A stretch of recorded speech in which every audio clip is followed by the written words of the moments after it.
En esta tesis vamos a comparar la versión de Alianza Editorial con la traducción de Panamericana. Este aforismo es mucho más polémico que el anterior y a medida que el libro va avanzando se va volviendo más polémico. Número 2 dice: ¿qué es bueno? Todo aquello que eleva la sensación de poder, la voluntad de poder, el poder mismo dentro del hombre. Bueno, aquí cuando habla de hombre habla de ser humano. ¿Qué es lo malo? Todo aquello que proviene de la debilidad. ¿Qué es la felicidad? La sensación de que el poder crece, que se supera una resistencia. No es satisfacción, sino más poder. No es paz de ninguna manera, sino guerra. No es virtud, sino habilidad. Virtud en el sentido del renacimiento. Acá se refiere al concepto central de Maquiavelo, cuando dice que la fuerza creadora de los grandes humanos va muy de la mano con las órdenes sabias y que esto eleva en medio de toda la virtud.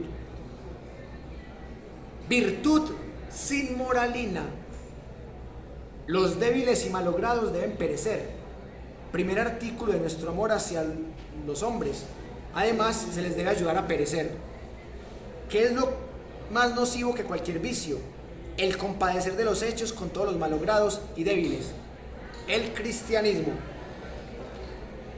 Interpretar estas líneas es algo complejo porque acá sí se necesita leerlo entre líneas, porque pareciera un aforismo bastante fanático, pero esto tiene un trasfondo, y el trasfondo es todos aquellos momentos que Nietzsche ha tenido intelectualmente. Así como Foucault lo estudiamos en tres momentos distintos: el Foucault arqueólogo, el Foucault genealógico y el Foucault hermeneuta. A Nietzsche también hay que estudiarlo en tres momentos: el Nietzsche filólogo, maestro de retórica griega, profesor universitario, educador; el Nietzsche que conocemos ya en la etapa de la Galla Ciencia hasta el Zaratustra; y el último Nietzsche. Es más, podríamos decir que hay un cuarto Nietzsche, que el cuarto Nietzsche es el que no conocemos, que es el Nietzsche que era cristiano, el niño. Ese no lo conocemos porque no escribía en esa época. Entonces, son cuatro etapas de la vida. Cuando Nietzsche escribe el Anticristo, estaba en un proceso de soledad.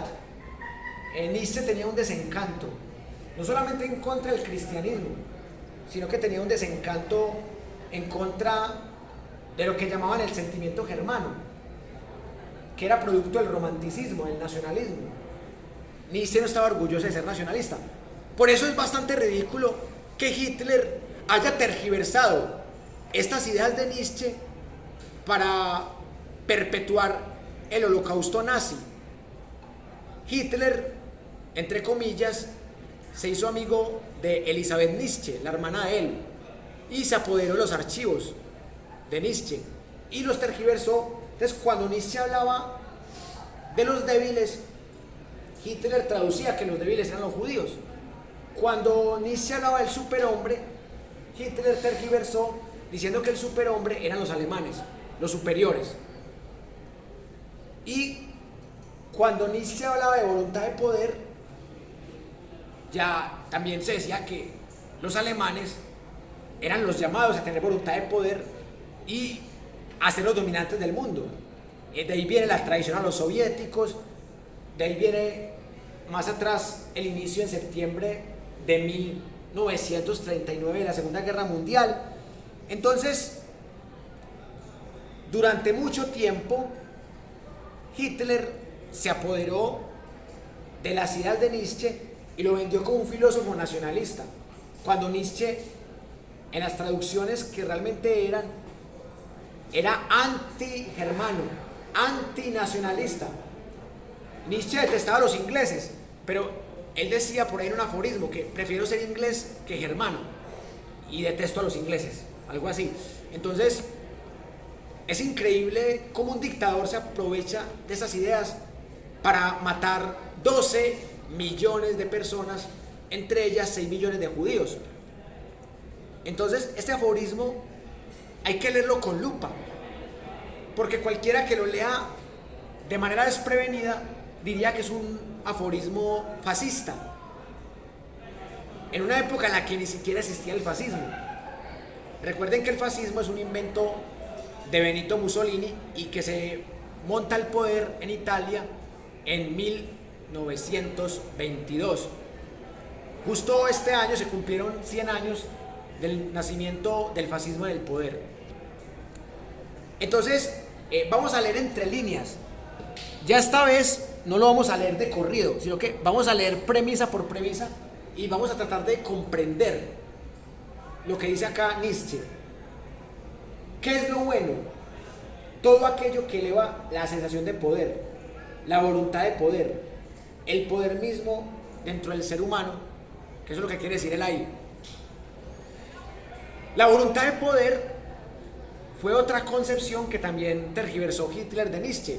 Lo mismo que la teoría de las razas de Gobineau y la teoría de las especies de Darwin. Él tergiversó esos tres estudios, esos tres autores, y con eso creó el Holocausto nazi. Hay otro libro que se complementa con este, que Foucault lo estudió bastante, que se llama La genealogía de la moral. En ese libro, Nietzsche también se hace la misma pregunta: ¿qué es lo bueno? ¿Qué es lo malo y qué es lo malvado? Él distingue entre lo malo y lo malvado, una creación conceptual de él. Para él, lo bueno lo impone el grupo que esté en el poder.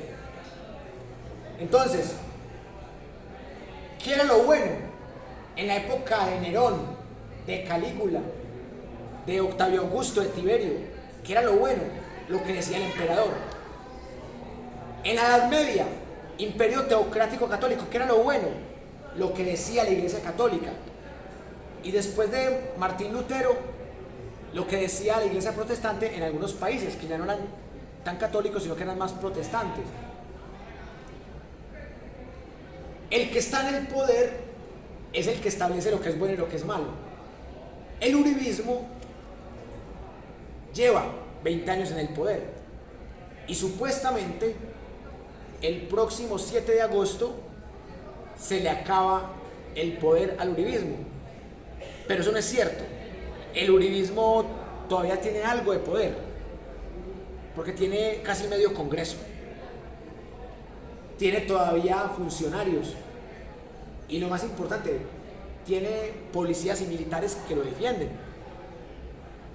Hay teorías conspirativas, que aquí no vamos a entrar en teorías conspirativas, que no, que es que la cúpula militar le da un golpe de estado a Petro, no entremos en teorías conspirativas, pero sí podría pasar, y eso sería fatal para lo que supuestamente es una democracia, pero que en el fondo es una plutocracia. Entonces, vamos a aplicar a Nietzsche para pensar nuestra realidad, porque Nietzsche lo dijo: yo escribo para gente que todavía no ha nacido. O sea, Nietzsche podría sonar ególatra cuando decía eso, pero él decía: yo escribo para el futuro, yo escribo para gente que no ha nacido. Y entre esa gente que no ha nacido está Hitler, que lo tergiversó, y estamos nosotros, que estamos tratando de no tergiversarlo. Entonces, cuando Nietzsche habla de voluntad de poder, yo siento que es algo muy humano. Lo peor del poder es no estar en él. Lo mismo que dicen de la rosca, que lo malo de la rosca es no estar en ella. ¿Qué pensará un militar uribista de derecha que en tan solo 9 días alguien que fue guerrillero sea su jefe? Eso es muy interesante porque es una lección que nos da la historia, que el que menos pienses en algún momento de tu vida puede ser tu jefe. Y yo creo que solamente por eso quería que ganara Petro, porque yo quiero ver eso, yo quiero ver, o sea, yo quiero ver que el que fue guerrillero va a ser jefe de las fuerzas militares y de policía que enfrentaban a esos guerrilleros.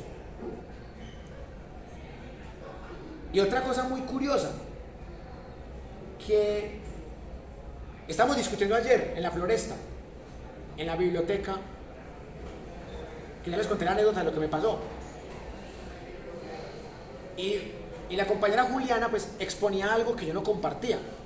Sin embargo, yo la escuché y luego leí mi punto de vista, pero ella decía que Petro ganó básicamente que porque Santos lo montó. O sea que Petro es un títere de Juan Manuel Santos. Que esa teoría es la misma que maneja la gran epistemóloga María Fernanda Cabal. La misma que dice que la masacre de las bananeras no existió, sino que fue un mito castrochavista inventado por Gabriel García Márquez y por Jorge Eliezer Gaitán. O sea que eso no existió, que la Unión Soviética todavía existe y que hay que cuidarnos de la Unión Soviética y otras barrabasadas que ha dicho María Fernanda Cabal. Pero si María Fernanda Cabal dice algo hay que dudarlo con mayor razón. Y ella dice que Petro es un títere de Santos y que ambos son de izquierda. Bueno, eso ya lo habíamos refutado en otra clase, pero vamos a meterle a eso Nietzsche. Vamos a suponer por un momento, y así también librarnos de algún fanatismo futuro, vamos a suponer que es cierto lo que dice la compañera Juliana, lo que dice María Fernanda Cabal, que por eso Alejandro Gaviria es el ministro de Educación, que porque es una orden de Juan Manuel Santos. Pero un tipo que fue guerrillero y que lleva en la oposición civil 33 años, sería raro que fuera títere. Yo me la creo más fácil de un yupi como Duque, que nunca había gobernado una tienda, como decía Claudia López. Yo me la creo más fácil de que Duque sea un títere. Petro es un personaje ambiguo en muchos aspectos, pero yo jamás diría que Petro es títere de alguien, y mucho menos de Juan Manuel Santos. Ahora, lo que sí es cierto es que el gobierno que pretende hacer Petro tiene más semejanzas en lo social, en lo político con Santos que con Uribe y con Duque. Eso sí es cierto, porque Petro le va a apostar supuestamente a la paz. Incluso Petro va a hacer algo diferente a Santos, que va a normalizar relaciones diplomáticas con Venezuela para llevar una relación de respeto con Nicolás Maduro, relación que se perdió desde el gobierno de Uribe, relación que no mejoró Juan Manuel Santos. Entonces, si Petro fuera un títere de Santos, pues estaría haciendo lo mismo que Santos, seguiría peleando con Maduro. Entonces, pero vamos a suponer que esa teoría es verdad y vamos a aplicarle la primera parte del aforismo, que se llama la voluntad de poder. O sea que Petro se obsesionó y dijo: "Jueputa, perdí con Duque, perdí con alguien que no lo conoce nadie. En 4 años tengo que ser presidente como sea. Le vendo el alma al diablo". Y así es como lo ve María Fernanda Cabal y como lo ve la compañera que estaba debatiendo ayer conmigo. Que en efecto, que Petro ganó porque le vendió el alma al diablo. Pero yo no tengo esa teoría conspirativa, la respeto, o sea, si quieren creer en ella, la respeto, no la comparto, pero mi hipótesis es muy diferente. Y ya lo explicamos desde la teoría de Antonio Gramsci. Petro ganó porque logró la hegemonía y no la fuerza. Porque usted puede dominar de dos maneras una sociedad: por la fuerza, con los golpes militares, como pretende el ejército, como pretenden las guerrillas, los paramilitares, o dominar el pueblo desde las emociones. Y eso es la hegemonía, desde la retórica, desde la persuasión. Y ojo que retórica no es lo mismo que falsedad. La retórica es como un cuchillo, y eso lo vemos en el Imperio Retórico de Perelman. Usted la retórica la puede usar para matar a alguien o la puede usar para salvar la vida de alguien. Lo mismo un cuchillo. Usted con un cuchillo puede matar a alguien, pero con ese mismo cuchillo usted puede salvar a alguien que lo van a matar y salvarle la vida a alguien. Entonces, la retórica es un arma de doble filo. Y por eso Petro fue mucho más inteligente, mucho más persuasivo en este 2022 que en el 2018. Porque Petro en el 2018 dijo: "No, yo solito salvo cuando le dijo a Fajardo y a Humberto de la Calle que se unieran con él. Y ellos no quisieron, bueno, Humberto de la Calle al final un poquito sí, pero Fajardo no quiso unirse con él. Pero porque Humberto de la Calle se metió en la quemada la berraca, en la primera vuelta. Entonces ya Humberto de la Calle no quitaba ni ponía. Daba lo mismo que estuviera con Petro que votar en blanco. Pero Fajardo sí tenía muy buenos votos. Fajardo tenía casi los mismos votos que Petro en primera vuelta. Entonces a Petro sí le convenía que Fajardo se le hubiera unido. Pero Fajardo prefirió el voto en blanco e irse a ver ballenas. Entonces Petro dijo: yo voy a crear un pacto nacional en el sentido del conservador Álvaro Gómez Hurtado. O sea, voy a juntar todas las fuerzas que quieran un cambio, incluyendo fuerzas de la centroderecha.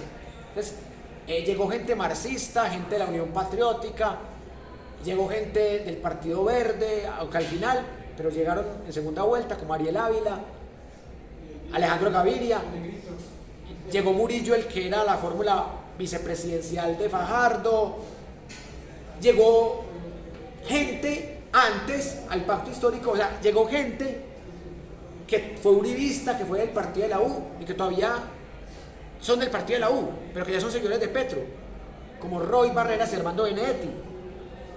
Entonces llegó toda esta gente y Petro ganó por un lado y perdió por el otro, pero fue más lo que ganó que lo que perdió, porque personajes como Roy, como Armando Benedetti, le dan mucha desconfianza al uribista promedio, pero no le dan desconfianza a los ricos o a ciertos ricos, porque ven que estos manes en el Congreso van a controlar a Petro hasta cierto punto, o que no van a permitir que Petro monte una dictadura.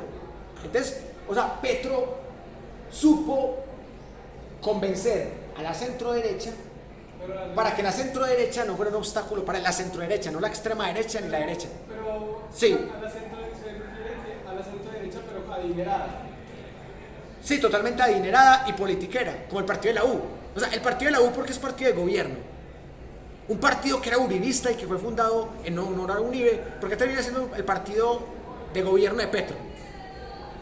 Porque Petro se dio cuenta que para poder montarse lo necesitaba. Eso se llama la hegemonía. O sea, él no los convenció por la fuerza. Él les dijo: vénganse, yo aquí los recibo, construyamos. Y le llegaron. O sea, Petro logró juntar en el pacto histórico gente que piensa muy distinto. Gustavo Bolívar, Piedad Córdoba, Armando Benedetti, Roy Barreras, todos piensan muy diferente, pero los unió con la idea de Álvaro Gómez Hurtado. Un progresista unió un montón de ideologías con las ideas de un conservador, y con eso ganó la presidencia. Eso se llama la hegemonía, y Nietzsche lo llama voluntad de poder. Y la voluntad de poder también se basa en la debilidad. El uribismo está muy debilitado, porque es que el uribismo es muy pobre intelectualmente. Entonces, el uribismo se fue quedando sin discurso. Entonces, se murió Chávez, empezó a atacar a Maduro. Llegó el conflicto entre Rusia y Ucrania.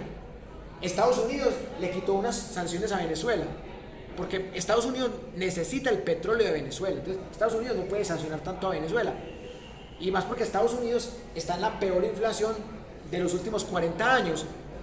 Entonces, todo eso favoreció el escenario para que Petro ganara. Y, para colmo de males, le tocó 3 rivales bastante débiles. Un Zuluaga, que es el único títere que había perdido con Uribe y que no genera mucha empatía ni siquiera en el centro democrático. Alguien que es tan cobarde en su actuar, válgase la falacia ad hominem, no es que sea cobarde siempre, sino que fue cobarde al renunciar solo porque Federico Gutiérrez sacó buena votación en esa consulta intrapartidista. Zuluaga renuncia y Federico hereda los votos uribistas. Pero Federico es un tipo que tiene muchas fallas de lógica, muchas fallas cognitivas. Bueno, debería haber esta clase. Si alguien conoce a Federico, lo invitamos para que aquí lo eduquemos. Pero Federico, ¿cómo va a sacar la foto de Petro en un debate? O sea, haciéndole publicidad gratuita al rival. Petro, ¿cómo no va a saber lo que es un micrófono? Confundiendo un micrófono con un balastro. O sea, Federico cometió unos errores y eso hizo que uribistas no votaran por Federico y que se fueran con Rodolfo. Hubo uribistas que desde antes de primera vuelta se le torcieron a Federico y se fueron con Rodolfo. Y yo tengo fuentes que me comprueban eso. Después gana Rodolfo y ya creyeron que tienen la presidencia en el bolsillo. Pero Rodolfo tenía unos guardaditos por ahí, unos comentarios machistas, comentarios en contra de los taxistas, comentarios en contra de los profesores que nos iban a pagar no más 9 meses. Parece que no conoce que aquí nos pagan cada 9 meses. O sea, él iba a hacer lo que ya están haciendo aquí. Se echó de enemigos a los curas con ese tema de la Virgen María. No a todos los curas, pero sí a varios. Y los curas mueven gentecita. O sea, Rodolfo cometió demasiados errores. Que yo no conozco el futuro, pero yo estoy casi seguro que si Rodolfo no comete tantos errores, el presidente sería Rodolfo. Y tendríamos un presidente que no sabe qué es el SMAT. Pero aunque sería bueno, porque sería bueno que no sepa qué es el SMAT para que no lo mande. También sería bueno. Pero no sabe qué es el Tratado de Escazú. Ni tampoco sabe dónde queda, exacto, Bichada, y allá ganó. Y tampoco sabe que es la ley 30, ni sabe que es la ley 100. Entonces, íbamos a montar a un tipo que solamente sabe hacer negocios y cobrar intereses, y que solamente sabe decir frases impopulares. Yo no me quiero imaginar una cumbre internacional con Rodolfo como presidente de Colombia. Yo creo que nos hacen muchos memes a nivel mundial. Entonces, miren, a Petro, como se dice vulgarmente, lo bendijo la Rosa de Guadalupe. O sea, yo creo que Petro dijo el favor y le llevó la florecita y se le... O sea, es que a Petro se le dio todo. Vea, primero, esos robos del gobierno de Duque, Pandora Papers, la niñe política, la reforma tributaria, los bonos Carrasquilla, o sea, ese montón de robos, el estallido social de hace un año, esos rivales tan débiles como Zuluaga, Federico y Rodolfo. O sea, es que a Petro todo se le dio. Y por eso ya María Fernanda Cabal y compañía sacan esas teorías conspirativas, pero yo lo veo desde Nietzsche, yo lo veo como voluntad de poder. Y ojo, que hay gente que cree que decirle débil al otro es ser fascista. Yo no comparto eso. En lo que sí difiero es en que uno deba matar o eliminar al débil. Uno antes debe fortalecerlo para que seamos fuertes todos. Pero el aforismo de Nietzsche se refiere al cristianismo, porque el cristianismo se aprovecha de la debilidad de la gente y con eso forma su voluntad de poder. O sea, el cristianismo dice que somos pecadores por nacimiento, que tenemos que obedecer. O sea, el cristianismo constituye una sociedad que es monoteísta, monógama, obediente y sobre todo que no puede pensar por sí misma. O sea, que es la Biblia o es el pastor o es el cura el que piensa, es el que interpreta bien. Es un sistema de Magister Dixit, como decíamos al principio de la clase, de el maestro lo dijo, entonces es verdad. Entonces, en este aforismo encontramos que Nietzsche dice que el cristianismo fracasó porque tuvo que matar para imponer su creencia, y por eso él dice que es débil y fracasado el cristianismo. Obviamente eso es totalmente debatible, porque a mí me parece que el cristianismo sí debilita a la gente con el tema del pecado, la promesa del más allá, pero los grandes jerarcas del clero, los grandes pastores están llenos de plata. ¿Cuánto dinero, cuánto oro tiene el Vaticano?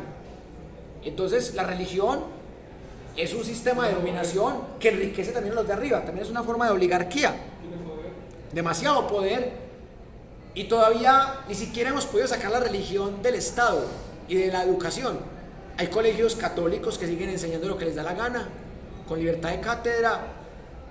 Hay colegios del Estado que siguen obligando a la gente a ir a misa. Entonces la religión sigue metiendo. Y lo más chistoso fue que Rodolfo se puso a meterse con la Virgen María. Yo no sé cuántos votos perdió, pero para mí perdió por lo menos unos milloncitos de votos, porque si usted se mete con el arquetipo en el que cree la mayoría de un pueblo, Atanas Mockus perdió por algo similar, que no fue tan grave, porque yo José Gabriel lo invitó y le preguntó que si él era creyente, y él dijo, yo soy escéptico por mi formación matemática y filosófica, y de una, los uribistas que querían montar a Santos y que lo montaron, a ver, a Satanás Micus, le hicieron memes, y dijeron, no podemos tener un ateo en la presidencia, un satánico, Satanás Micus, y con eso le quitaron la presidencia a Mockus, y un montón de católicos dijeron, ya no votamos por Mockus.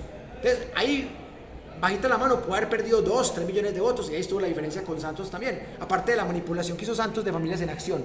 Entonces miren, la religión es un poder, es una voluntad de poder que debilita.